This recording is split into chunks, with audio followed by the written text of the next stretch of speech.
19 Rusama umwaka w'2024 mu gatondo hitezwe yuko hazokwaka izuba ririmo n'ibicu bike bike hose mu gihugu cacu.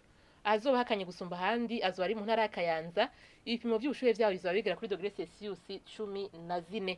Ku muhingamo naho hitezwe yuko hazokwaka izuba ririmo n'ibicu bike bike mu ntara zitari nke zigize igihugu cacu, kiretse mu ntara ya Cibitoke hitezwe yuko hazogwa imvura nkeya hongera hacemo n'ibihe vy'izuba, hamwe no mu ntara ya Karuzi, Ingozi, Imuyinga hamwe no mu Kirundo hitezweyo ikirere kirimo ibicu vyinshi.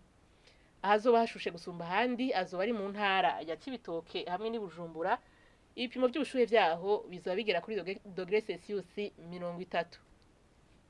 Mu gatondo hitezwe yuko izuba rizoseruka igihe cy'isaha 12 rirenge igihe cy'isaha 12 ziburamwe iminota 3 z'umugoroba.